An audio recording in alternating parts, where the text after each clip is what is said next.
All right, this will be the moment that we start. And action. First of all, welcome to everybody. Thanks for joining. We're here today to talk about optimizing and scaling your K-12 sales motion, tactical strategies for growing EdTech companies. I'm Keith Harrington, if you don't already know me, COO and co-founder of Novel Capital. If you're not familiar with us, you probably should be. We're a non-dilutive funding platform, which is just sort of a fancy way of saying we provide debt capital to growing U.S. companies in the SaaS market. And we actually have a particular affinity for businesses in the ed tech space, which is why we're talking about what we're talking about today, which is, I think, the fourth webinar we've had in our series on ed tech. To date, we have provided over $100 million to over 150 companies, SaaS businesses across the United States. And today we're going to get into some topics that are critical to growing ed tech businesses. We'll dig into moving beyond product market fit and getting to repeatable sales, how to structure your team, your sales team, how to add AEs, RevOps, BDRs, how and when to bring in a sales leader, making sense of long procurement timelines and multi-stakeholder deals, and how to think about forecasting revenue over the long run. I have with me today an expert on all of these topics. Otherwise, this would be a very short conversation. Dan O'Reilly, founder of Fuel Sales, founder and CEO of Fuel Sales, pardon me. Dano, maybe just introduce yourself and tell everybody what you're about. I'm the founder of Fuel Sales, also known as Fuel K-12, because we do specialize pretty heavily in the K-12 space. So we support ed tech or education-based companies that are focused on selling into schools and school districts. We're all about scaling revenue, and so we do that in multiple different ways. And my background, I've been in sales probably over 35 years now, and about half of that has been in the K-12 space. Business started back in 2016. So excited to be talking about all this stuff. Yeah, and I should mention that Dano worked with my co-founder Carlos Yeah. at his business Netkemia. What years were those, Dano? Oh, I can't remember what years those were, but I spent about 4 years working with Carlos there. Yeah. And then when Carlos and I first started Novel, actually, Dano helped a lot of the businesses that we initially funded with demand gen and kind of helped them build their processes. So we've worked a lot with Dano. Love to work with Dan and his team. And so I'm excited about having this conversation because every time I talk to Dano, I learn something. Um, so why don't we get started?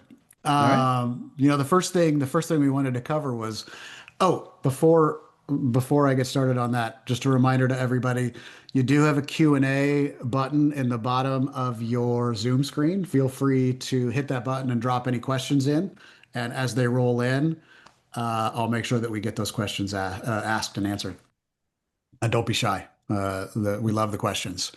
So, getting started, how do you move from product market fit to repeatable sales? So, as a provider of capital, we often see founders actually continuing to sell. The founder-led Yeah. sales model that every company has to use at the beginning, or most companies use anyway. And often we Mhm. see this happen well past the point that it should.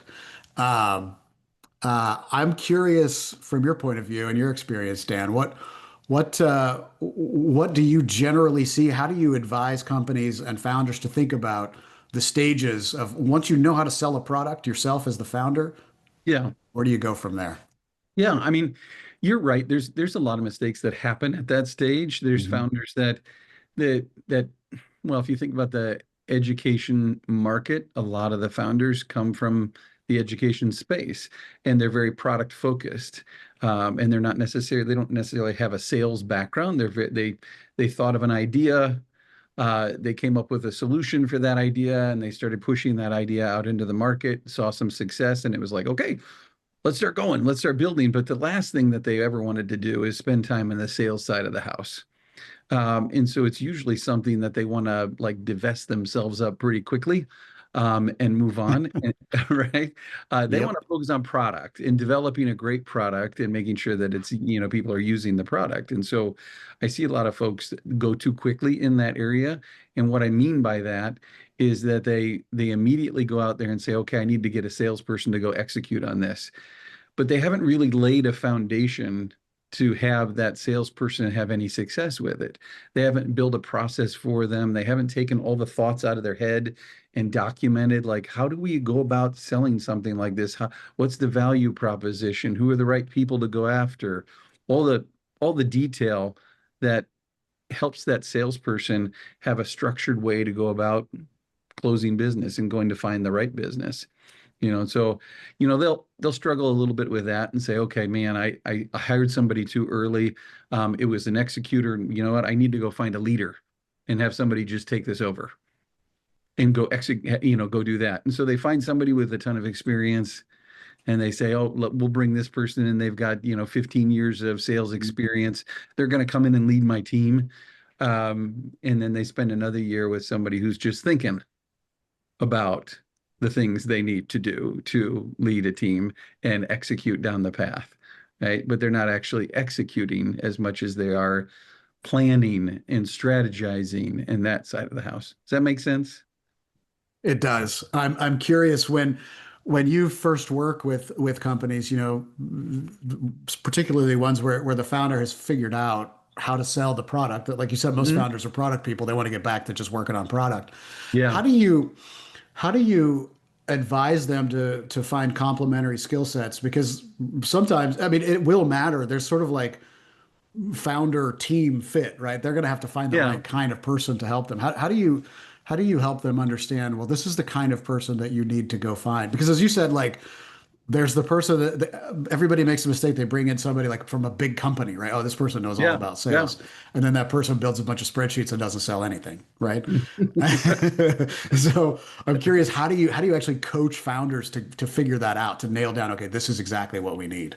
Yeah. I think part of what they have to think about is all the different pieces of the puzzle in sales. It's not just sales and then take it Mm, and uproot it and hand it over to someone else. There's the prospecting effort, there's the presenting part of it, there's the closing part of it, and things of that nature.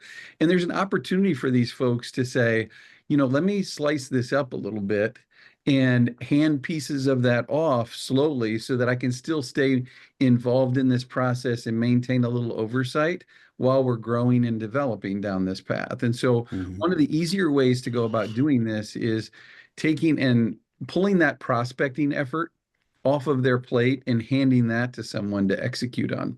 You know, it is relatively straightforward and easy to teach someone how to kind of engage with another human, talk through the challenges that are being faced by that school district, and set up a meeting for the the founder to do the presentation and the close.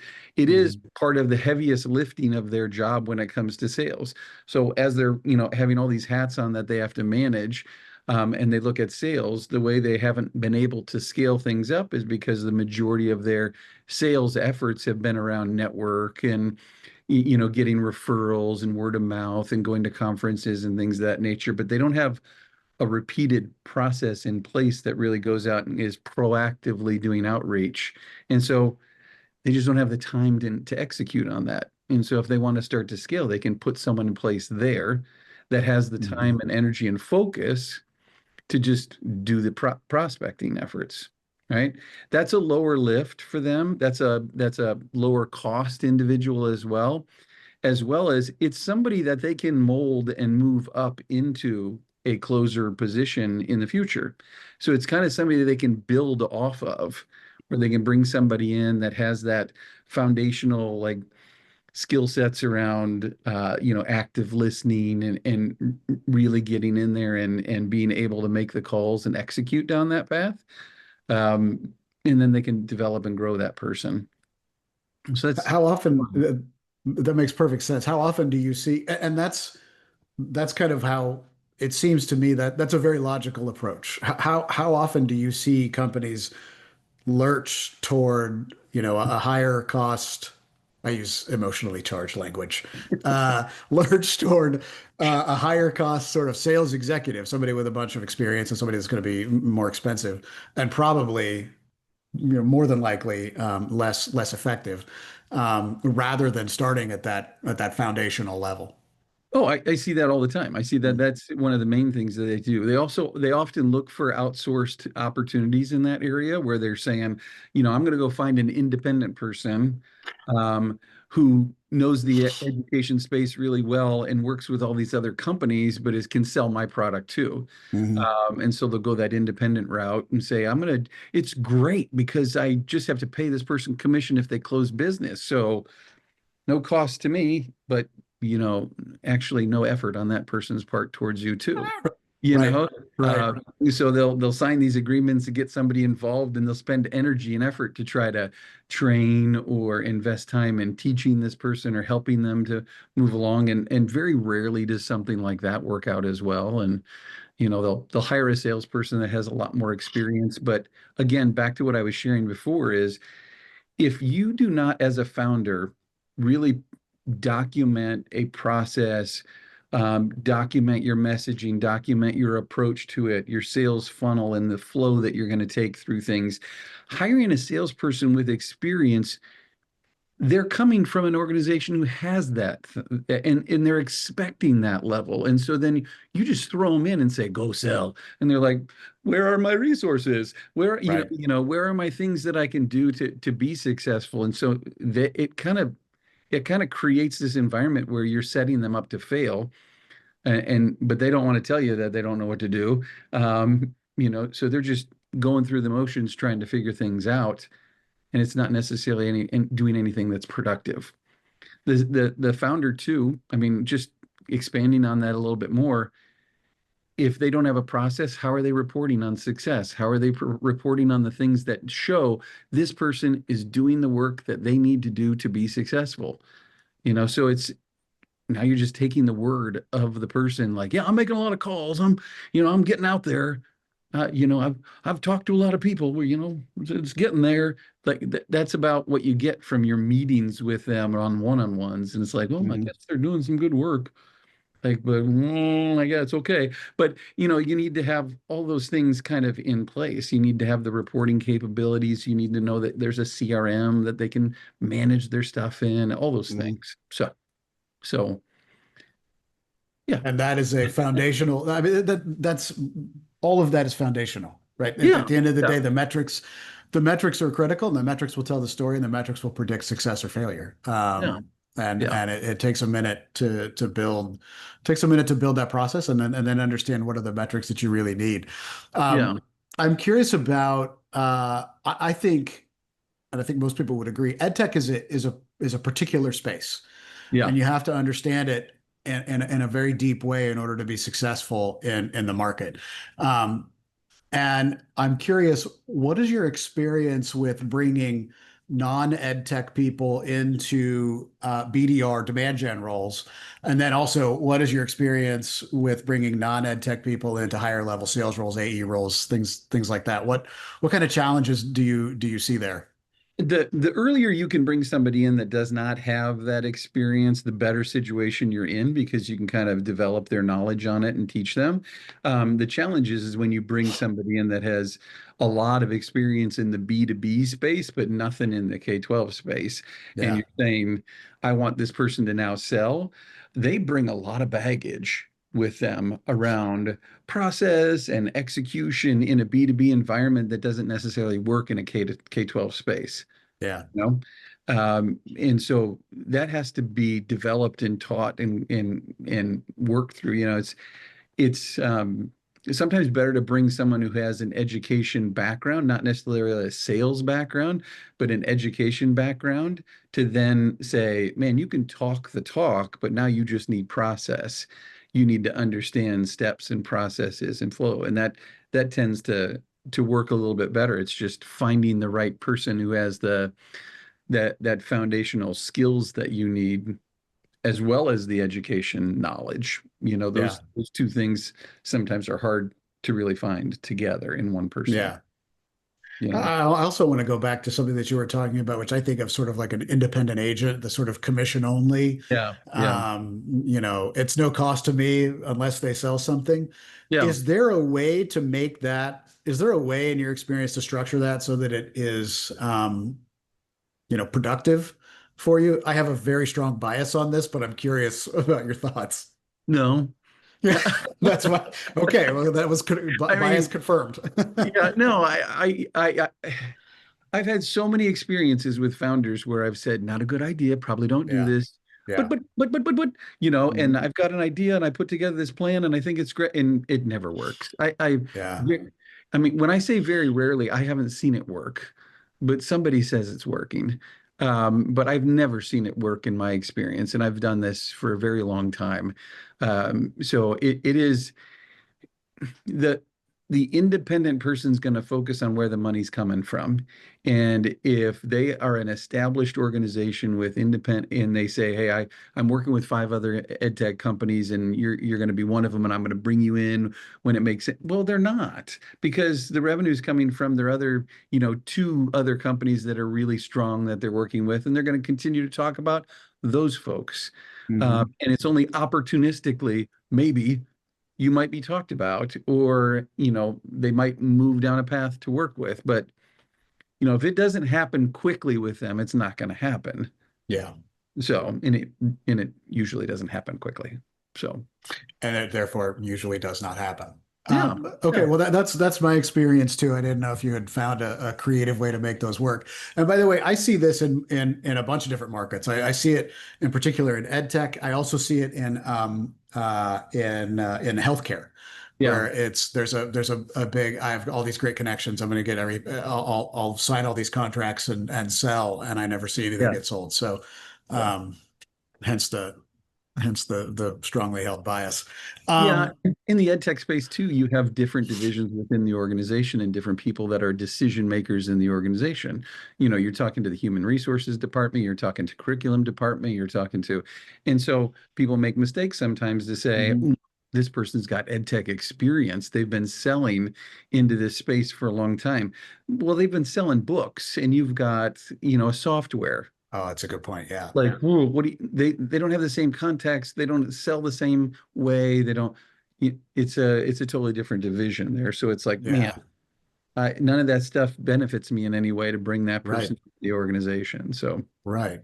yeah, Well, let's talk a little bit about that because I think that, we just touched on the fact that it's a very unique market a minute Mhm. ago, but it Yeah, is unique in many ways. So just I think everybody on here is probably an ed tech founder. So you probably don't need to talk about why it's unique, but maybe let's just dig into why it's more difficult to sell into the education space than it is into the B2B space. And you've done both, so you kind of yeah, know. yeah. I mean, the education space. I mean, first off, the majority of the decision makers you're going to be running into, they are not. They don't have corporate experience.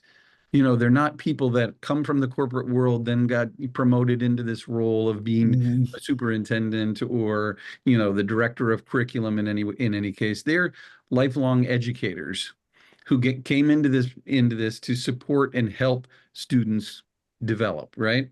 So they have this like mission mindset, and their focus is all about outcomes, Hmm. not ROI, not Right. like making money off of something or anything of that nature. And they're not like this, they're not people who make decisions on a regular basis about a product to solve it's so it's a very social sale. There's no competition, right?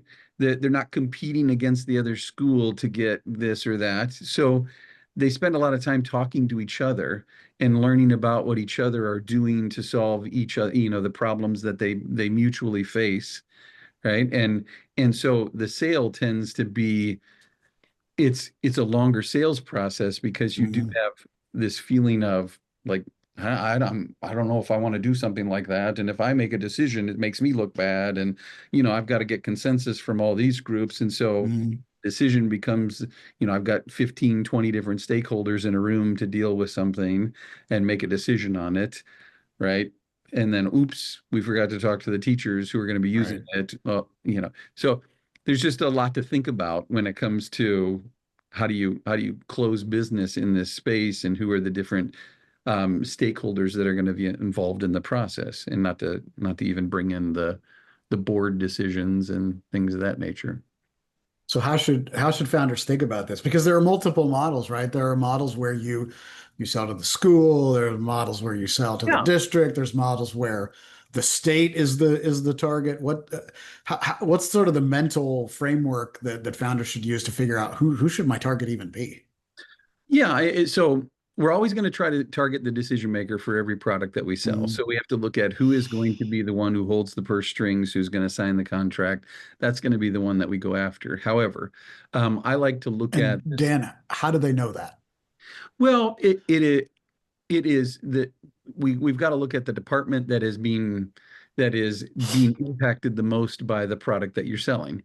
Okay. So if you're going to be selling into, if your product impacts the classroom and the kids in the classroom, then you've got to decide what area is that focus. Is it just a tool in that space to support the teachers? Is it a tool that's supporting curriculum? Like what area is it going to focus on? And then we Hmm. go to the top at that area and we start to investigate that side of it to say, who's the person who holds the money when it comes to supporting this area of the business, Right. you know? Okay. So we do a little bit of work in that area, but when it comes to trying to decide what is our approach, I think maybe you're going down that path because Hmm. there's this, you can do the bottoms up and sell to teachers. You can do the top down and sell to the leadership and come down like that. But Right. I like to look at it when you look at the product itself and say, what's the level of complexity when it comes to getting this into the school or the school district? Is the onboarding a heavy lift? Is this hard for people to use? Are we going to have to train and develop some knowledge around the use of this product, or is it pretty simple and easy? And my price point is relatively transactional. Hmm. You know, where you start to lean in that direction, the more complex and expensive and difficult it is, it's a top-down approach. The more simplistic and easy and inexpensive, more like transactional level thing, you can actually focus on more of a bottoms up approach where you certainly can get, try it for 30 days and test it for free and that type of approach where you're Right. you're pushing it out to a bunch of people, getting them testing, and then moving up into the leadership to sell at a bigger level.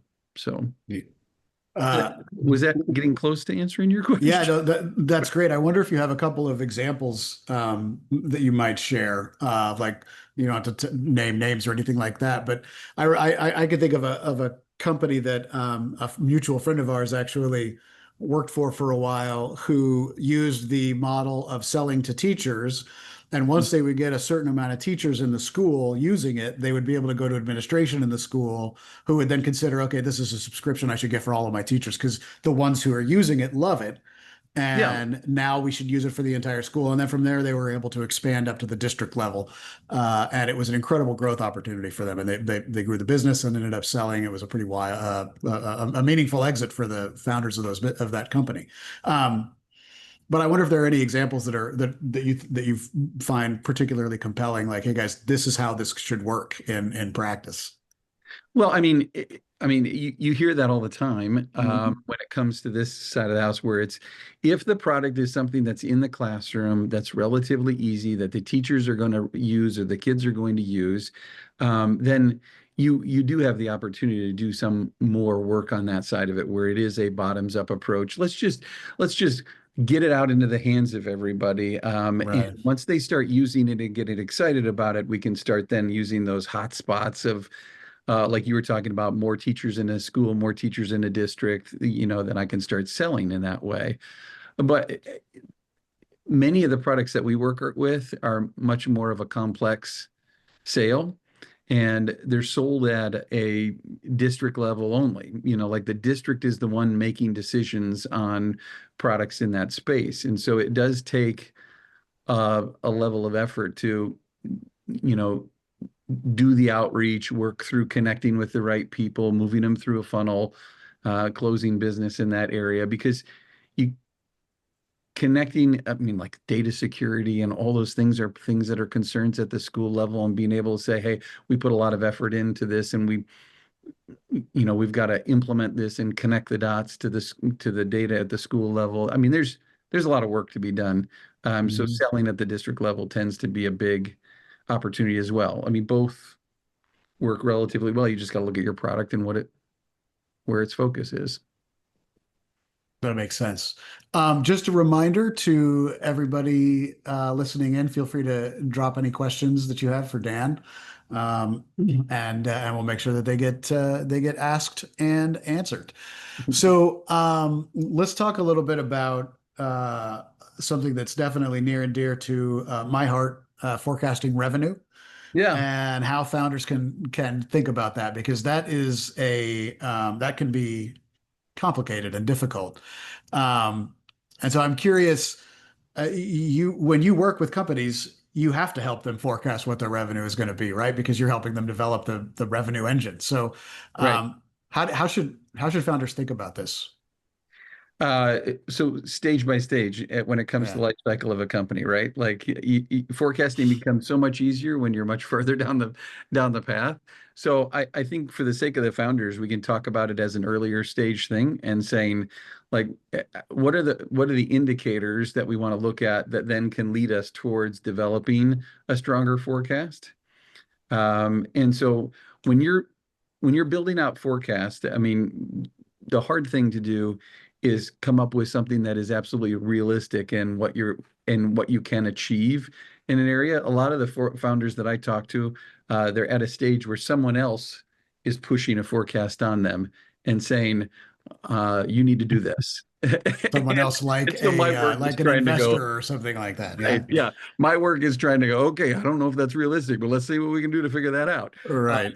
but if they're in that stage early enough to go, okay, now I have the ability to figure out how I can forecast and move forward with some of this stuff, then what they need to do is really investigate and look at the early indicators that lead to forecast, where it's opportunity generation and activity and all that side of it. And so we have to look at the front end and say, like, all right, after we've defined our market, Mhm. first you've done that, right? You develop your ICP, you create and understand who are the right lowest hanging fruit, best fits for you.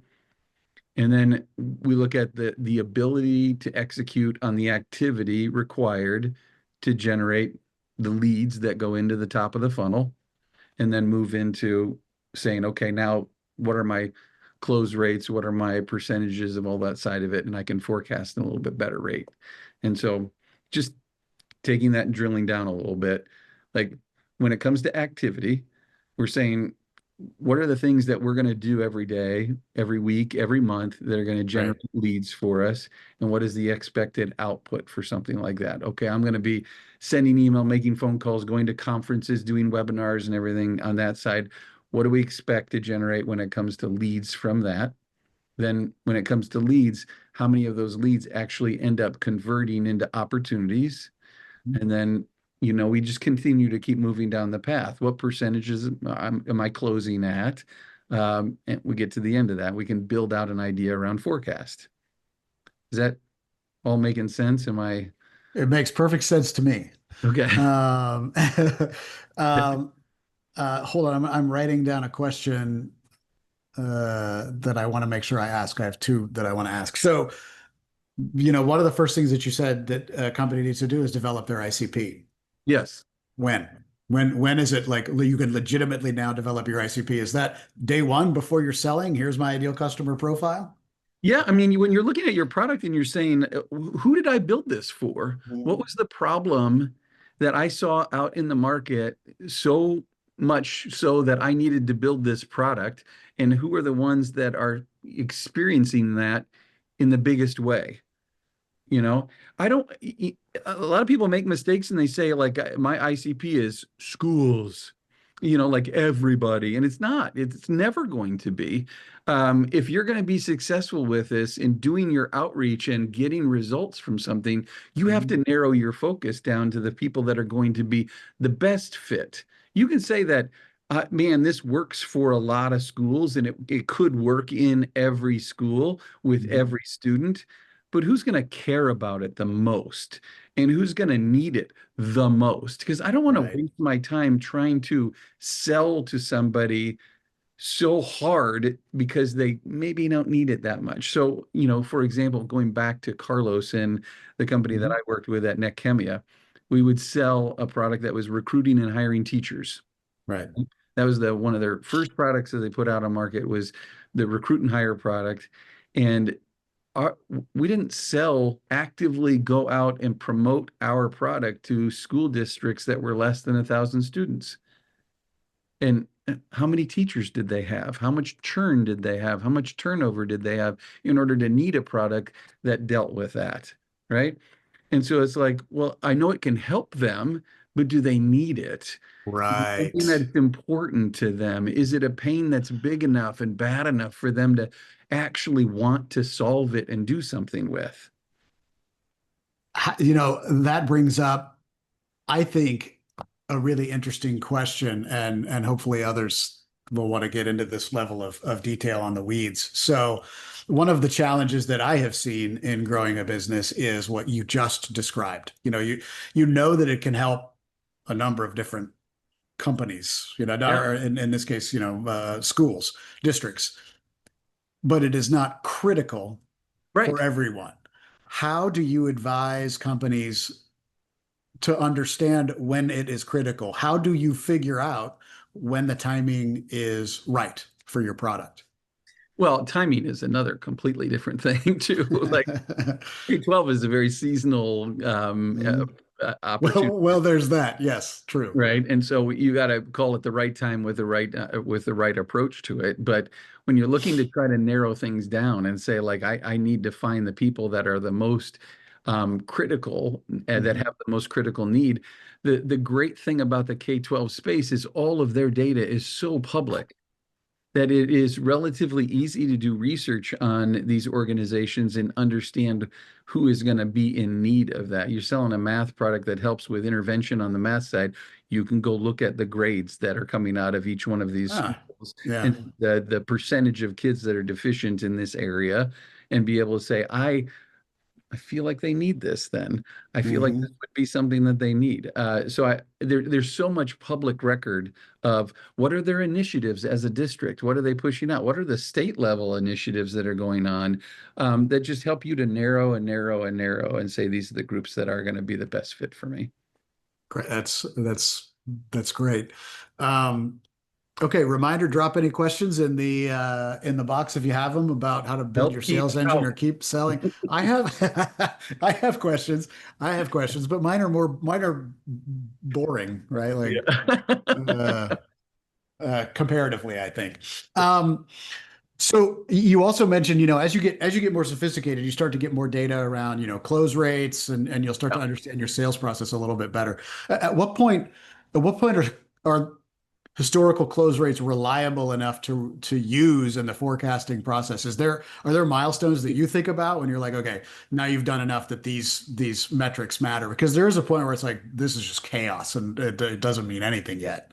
When are they ever going to be good enough to use as All right, that's a fair counterpoint. I Yeah. mean, I mean, the data is only as strong as the people that are entering the data into the system, as well as the team of people who are that you have to execute on the stuff that you put together. So if you build a sales process and you've got the wrong people executing on it, the data will say that your close rate sucks Yeah.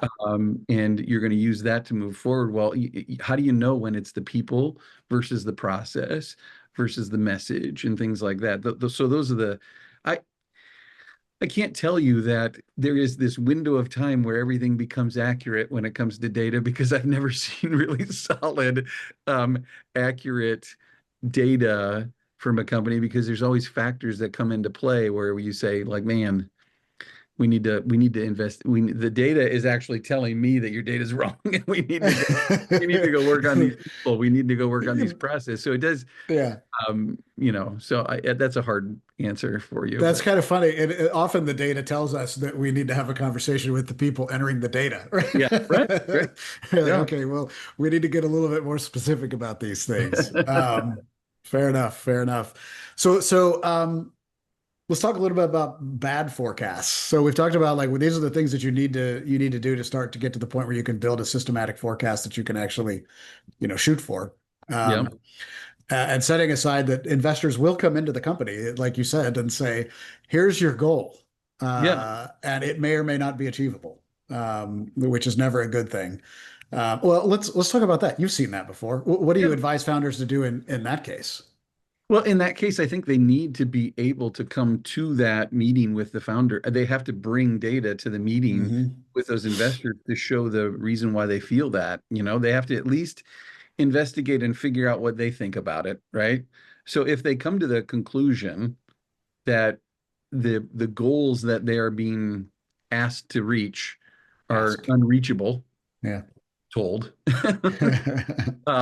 then they absolutely have to have the data points that are going to help them have that conversation, and they do need to push back.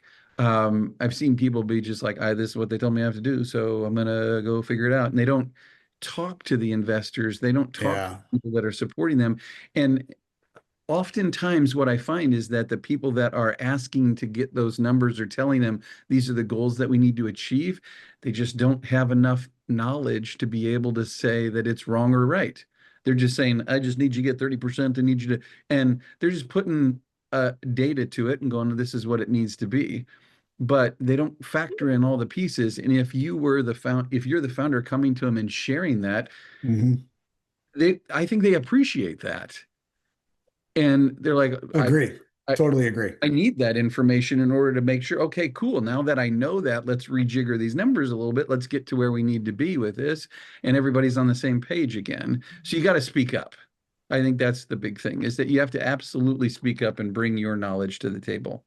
Yeah, I couldn't agree more. That a lot of times investors will come to the founder and say, "This is what you're going to do," and it's because, just like you said, they don't have any other context other than I want you to grow by 30%, Right. and Right. and that may or may not be possible. And if it's not, you need to put in front of them what it is that is possible and the data and the assumptions that back up here. Hey, I'm going to grow, but here's what it's going to look like, not the target that you put in front of me. Yeah. And Um, doing that in a very thoughtful way is very much yeah, appreciated. But if you just come and say it doesn't work, that's not going to work, yeah, it's then too hard. yeah, they're just going to beat you down until you do it. That's right. That's So right. Okay, so sorry. Back to that. Just I got off on a tangent there, or got you off on a tangent as a result. Back to bad forecast, bad targets that then yeah, that causes all kinds of chaos, right? You set forecasts, you start to think about what your cash is going to look like, you miss your forecast, and then everything falls apart because then you've got to start making really tough decisions because you don't have enough cash to support your OpEx, yeah. all because you didn't have the right kind of forecast in place. So how can founders avoid that sort of nastiness? One thing I just wanted to point out too is that Yeah, when you do create a forecast for a team that they believe is unrealistic or unachievable, you do create a worse environment for yourself because of the fact that those folks kind of pull back and they yeah, don't put the level of effort in, or they potentially go look for other opportunities. And so getting your forecast right is super important to be able to motivate the team in the best possible way too, because you yeah. can create this environment where it completely demotivates, where you could have got to 10 million that year if you would have put the right forecast in place, but you're only at 8 or 7 because they weren't engaged in this. They were Because you said we're going never to going hit to work 20. anyway. Right. Like, Yeah. Yeah, complaining. that's just human nature, right? You Yeah, put too big a fork, let's hit 20 million, and it's like I yeah, can't. There's no way to do that. yeah. That's a great point. It's absolutely demotivating and totally counterproductive to the Right. to the effort. Right. So, I mean, if we just go back to the same things we were talking about before to avoid it, is you just have to do your research. You have to get in there and see what the size of the market is and Hmm. really focus on an ICP. Like, uh, the thing that causes, I think, the most problems with this is that when people look at their forecast and they could put a lot of detail into it, but they don't narrow their scope to the easiest, best fit people, and they force their team to be going after a larger swath of folks and wasting a lot of energy and effort down a path that's not going to return on that investment, right? And so the easiest way to make sure your forecast is going to be strong is to spend a lot of time making sure that your ICP is right. Hmm. And if you do that in a good way, then you know your market really well, and you know that your forecast is going to be strong because all these people are lookalikes to the people that you've already closed. And it's just like, let's keep going. Just Right. keep running the same process. Yeah. Yeah. So I don't know. Set I them up thought and that was a answer you were looking for with that, but yeah, no, it is. I think, one of the things that I think a lot of founders are challenged by is especially, once you know how to sell the product, then it's like, well, now what? I've closed a few deals. How do I think about what should my next target even be? And then how yeah. do I get there?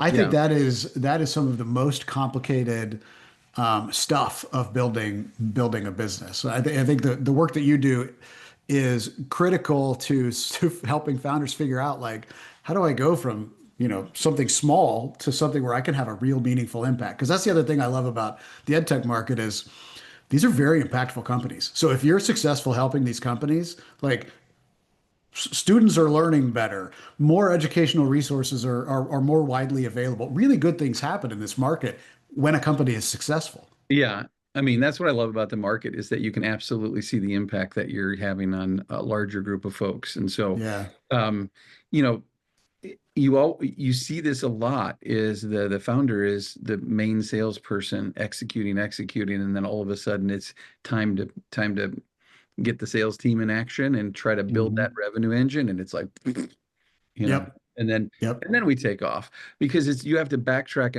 and build the processes, the messaging, the approach, make sure that you have all the foundational pieces in place.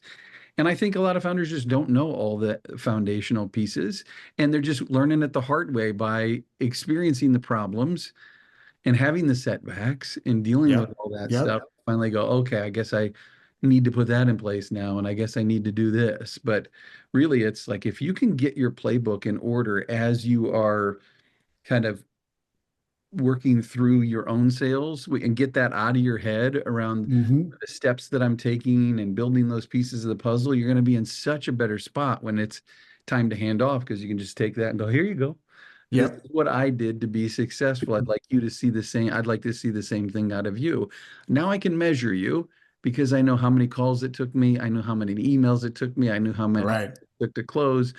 If you can't do it the same way I could do it, I don't think I need to move on to the next person. And I can do that Yeah. relatively fast if I can have that. So two things on that. I'm gonna write down the second question here, before I forget it. As the Uh, first one. what? As I forget the first one exactly. Well, now I have forgotten the first one.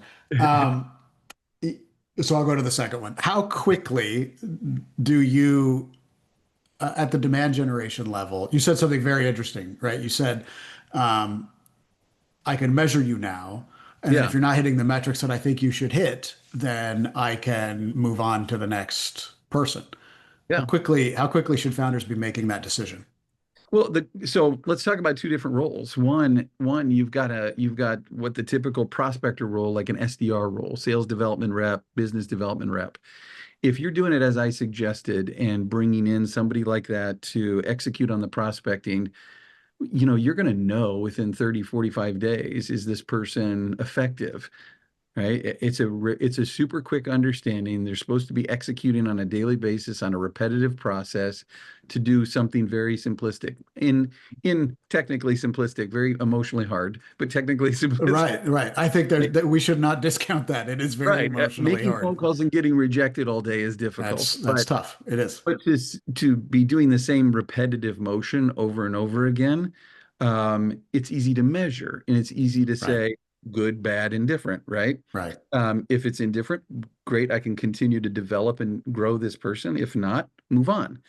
Right. But when you get to a salesperson, an AE, someone who's going through the full cycle of interest created all the way through to closing a deal, how long is your sales cycle? Like that's what you have to start to consider is like Yeah. this person has to build a If it takes a pipeline. year to close a deal. Right. You have to Right. spend a lot of time making sure that this person is, you Oh got to man. slice the pieces up and go, are Yeah. they building pipeline effectively? If not, I've got to think about pulling the trigger sooner, but Hmm. you've got to take the different pieces of it. You can't wait to close a deal, right? Yeah. Because if you just said, oh, it takes us 6 months to close deals, I'm going to give this person a leash of 8 months, build pipeline, work through that, see if they can effectively close a deal.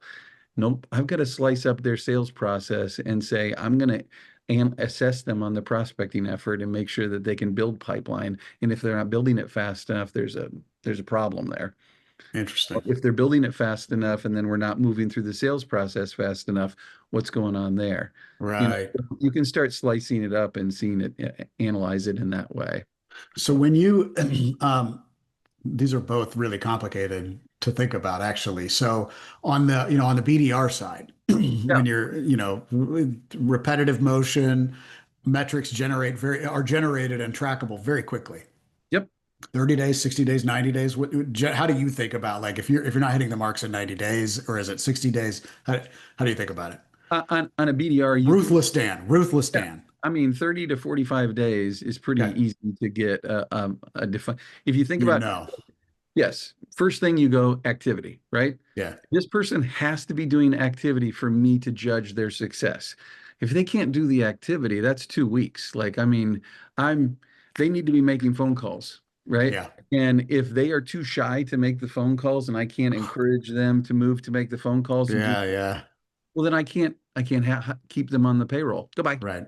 Right. And so I mean, I didn't tell everybody before is that one of the main things that we do is we have an academy where we are training people that are interested in getting into sales. And so part of that academy, we teach them the BDR role, the SDR role. And then we outsource them to EdTech companies to do their lead generation work. And Did so everybody hear that? Did everybody hear that? That's kind of important. So, so their metrics, we have to be very tight and Yeah. understanding of what makes this human successful through that. And so activity is number one. Then conversations are number two. So are they having conversations that I have the ability to listen to and judge Yeah. effectiveness, right? And if they're just like voicemail, voicemail, voicemail, voicemail, like I I can't, that's not good enough. I need you to figure out how to navigate that phone tree and have conversations with humans, not machines, right? And then if you can start having those conversations, then I get to coach you and I get to see how well you're taking the coaching that I'm giving you. And if you're not taking the coaching, I can't keep it going, right? But if you're taking the coaching and I see progress and development, great. We're going to keep moving and seeing much better results down the line. So SDRs are relatively straightforward. You got a couple of little indicators that give you the ability to exit them relatively quickly.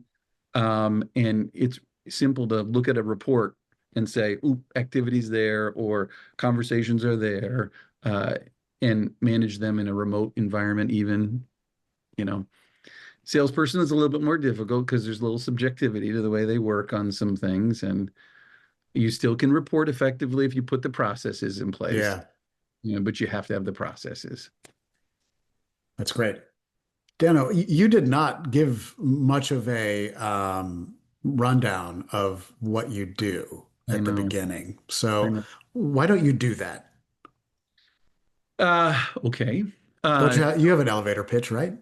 yeah, so as Fuel K-12, our focus is on helping companies in the EdTech space scale revenue. And so one of the main things that we do is we do lead generation work for companies, and that is through the use of an SDR team. And so all these students that are in this academy that we're working through, we outsource those folks to do lead generation work, but we do all of the work. I mean, we're doing the campaign development, building the emails, building the scripting, editing and adjusting based on the states and the ICP that you're focused on and all that side of it. So that's a main piece of our work. But we also do things like a founder boot camp where we're trying to catch those founders at that stage where they're getting close to being able to say, I'm ready to hand off. I don't want to do this anymore. I'm ready to scale my business, but I need to put the foundations in place. So I'll do a boot camp and teach them and build their playbook alongside them with them so that they can have all their messaging, their ICP built out, the personas, have a process, almost like an onboarding guide to hand to that BDR, SDR, or if they want to move to the salesperson, the salesperson. Yep. And so helping them with their CRM, building all the pieces out to say their CRM is ready to go. Like that's part of what we do in that side of it. And then we do a lot of consulting. Companies come to us and say, I've got a team and this is where we're at right now. Mhm. We're struggling in these areas, and we do some assessments of their team. We do some training, we do some consulting, building messaging, building process, things of that nature. And as I mentioned, we worked with you when Carlos and I first started Novel. We had several of our companies work with you, Yeah. and we had great results. So very strong recommendation from us and from me. Um, I think we are about 5 minutes from the end. So Dan, anything else that you want to make sure we talk about or that you want to say? I think we've hit on a lot of the pieces we were hoping to touch on. I So think so. Yeah. Well, Dan, thanks for taking the time. Thank you to everyone who joined us. Liliana, maybe let's put the slide up with our contact information so that if anybody wants to get in touch with Dan or get in touch with us at Novel, they certainly can. Again, if you're a founder in the EdTech space and you're growing your company and you're trying to figure out how to make your sales machine more efficient, Dan is the guy to call. Um, and maybe we have that slide somewhere. There it dun-dun-dun. is. Oh. All right. Um, okay, and with that, thanks to everybody again who joined. And Dan, Yeah. thanks a lot, Thank man. you. Yeah, I appreciate it very much. Thank you.